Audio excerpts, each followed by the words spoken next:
this is the student theologian with another time to upload for you guys. This is going to be in reference towards the 2028 election, which is something that I've been talking about in a couple other videos. Right, we know that Donald Trump's second term has just began, but it's always fun to look ahead to 2028 to see what kind of candidates we could have leading the country for the foreseeable future.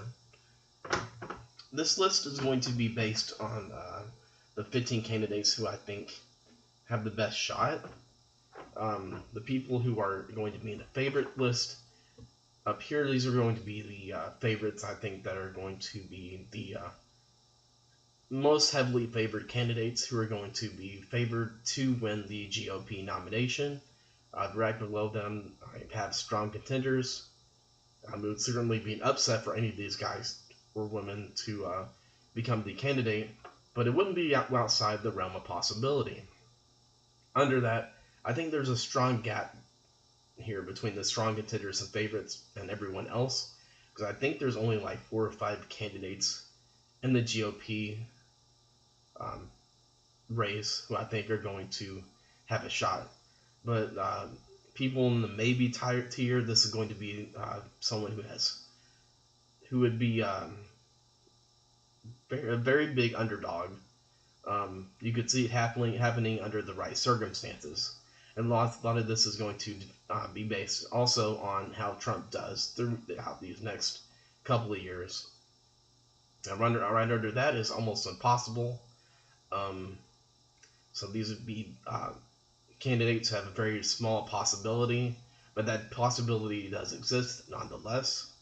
And right under that are candidates who I think have no chance in hell.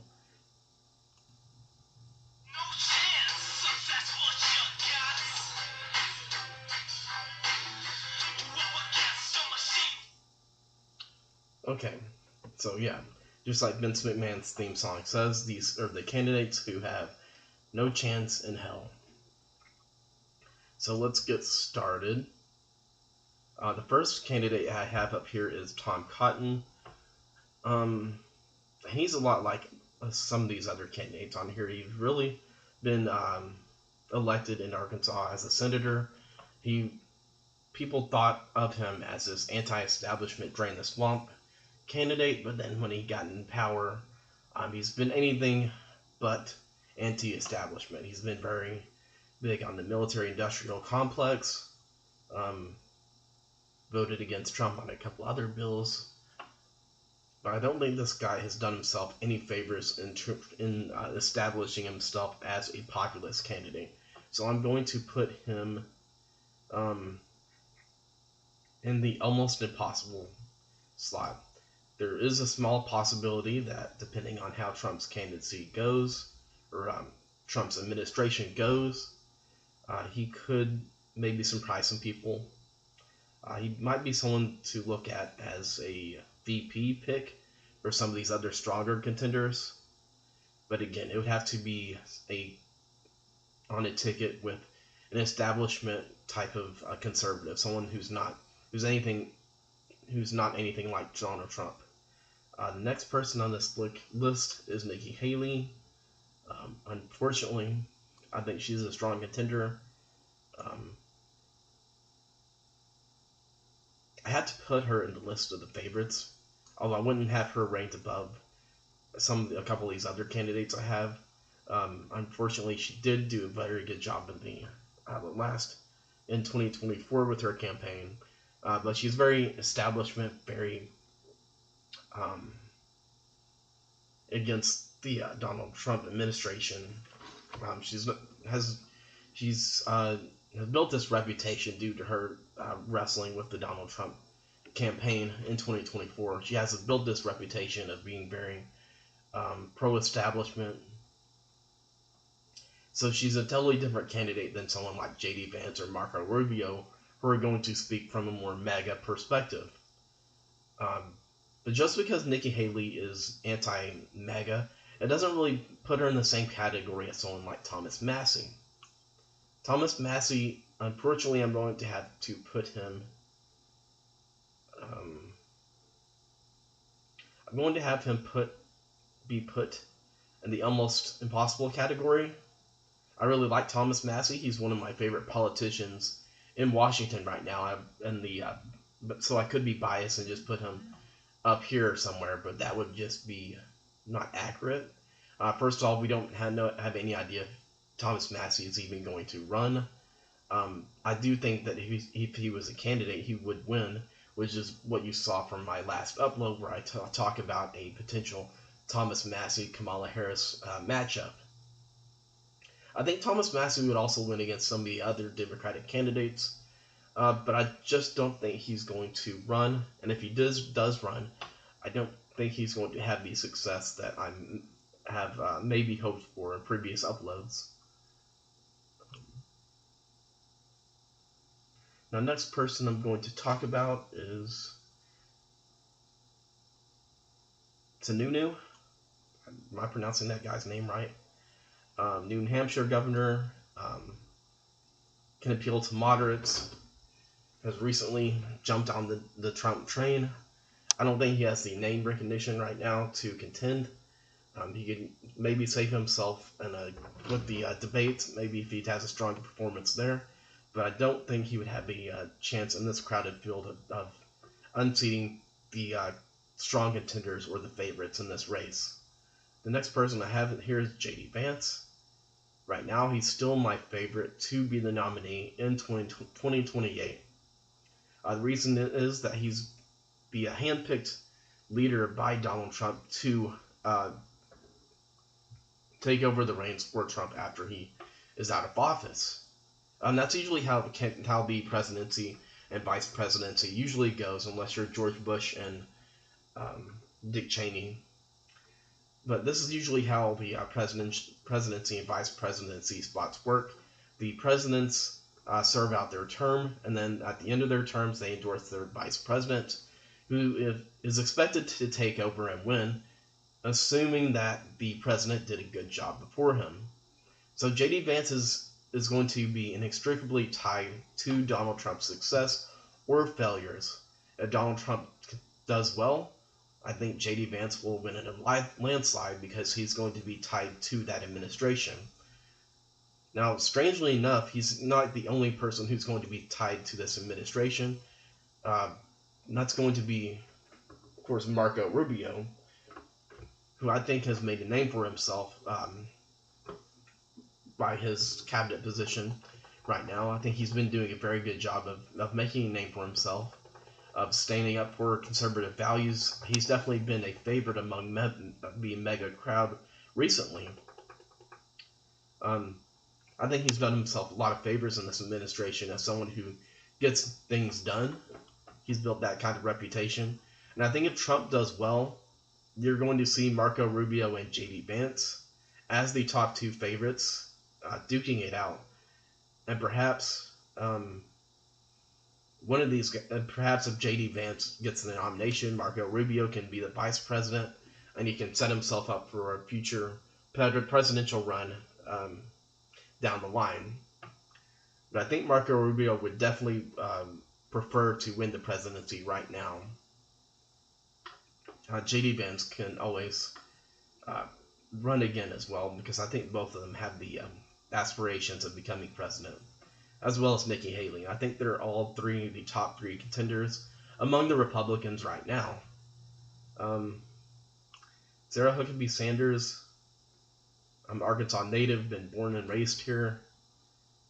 She's been doing good on some issues, especially when it comes to education and immigration.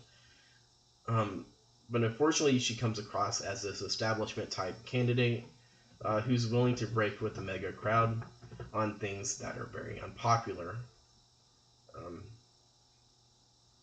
She's also not done a very good job of here lately. She's been begging Donald Trump for aid with the disasters that have been happening in Arkansas, giving the mega crowd a bad name. I'm not exactly sure what's been going on with that situation. I don't think Sarah Huckabee Sanders has the name recognition right now or the popularity to rise above the ranks and topple some of these other favorites. So I'm going to put her in the no chance category with Sununu. Vivek Ramaswamy, I'm going to put him in the maybe category. It could be 50-50. We remember that he took Elon Musk's side when it comes to the H-1 visas, an issue that's been very controversial in the Republican side. So Vivek Ramaswamy has kind of isolated the more nationalistic side of the aisle of the Republicans. He's isolated that base. So I think that he faces an uphill battle to seriously contend for that presidency. But I think has more focus on the race in Ohio right now, so he might not run in 2024. He could wait, or 2028, I'm sorry. He could wait to contend for a presidential race down the line, though. Tucker Carlson is someone who I really like, who probably represents my views the most accurately among these people, other than Thomas Massie. But unfortunately, I don't think he's going to be amongst the strong contenders or the favorites. I'm going to put him in the maybe category, right under Vivek Ramaswamy, because I do think Tucker Carlson does offer something different than most of these other candidates. He's a very anti-establishment candidate. He's not been a politician. He's viewed as someone who's a voice for the right-wing populist movement. And ever since he got out of Fox News, he's been viewed as someone who speaks his truth his way. So I see a lot of Donald Trump in him. And perhaps he's going to surprise some people and be a serious contender in 2028. But I don't know if he even wants to run. I think he preferred to help out one of these other candidates who he likes better.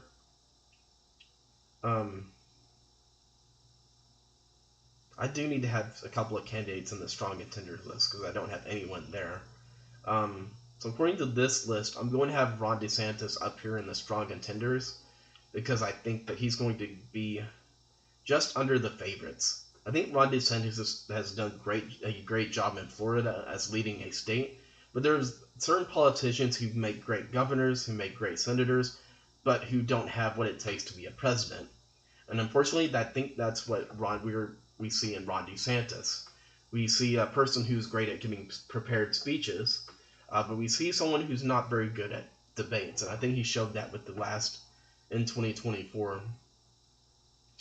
But hopefully, for his sake, he can turn that around and be better prepared for this 2028. I don't think he can run for governor of Florida again, so I do think that Ron DeSantis is going to run for president in 2028, and I think he's going to make the top 4 or 5 candidates. But his lack of debate skills, his lack of a public eye approval, I think could hold him back. Speaking of lack of public approval, Ted Cruz has taken a beating from the right recently, with showing on the Tucker Carlson podcast. Ted Cruz has unfortunately been viewed as someone who's a ultra-Zionist, military-industrial complex supporter. One of the jokes that the nationalist right is making is Ted Cruz being bought and paid for by AIPAC, which is more or less the truth if you look at his pay stubs, and he himself will admit that. So I think in the terms of the new right and what the right is becoming, I don't think Ted Cruz fits there. So I'm going to go ahead and put him in the maybe category because I do have him above the other candidates I have down here. Candace Owens, no chance in hell. I know the right's heading towards a more nationalistic outlook, but I don't think it's quite ready for someone like Candace Owens. If you think that AIPAC went after Thomas Massie, just imagine if Candace Owens enters this race. AIPAC is going to attack her any chance they get. I don't think she has a strong chance. And again, I don't think that she would consider running for president anyways, because I don't think she has anything to gain from that kind of spotlight. Tulsi Gabbard is one of my favorites. I like that she has a very non-interventionist type of foreign view on foreign policy.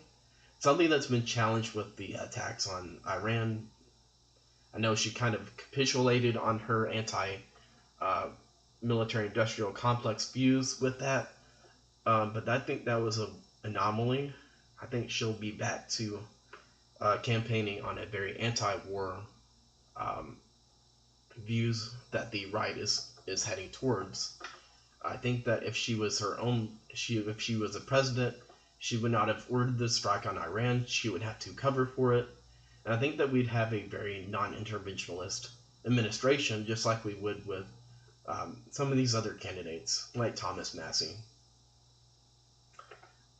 We have Glenn Youngkin, who did very well in Virginia with turning a blue state, with a lot of blue voters towards his side and becoming the governor.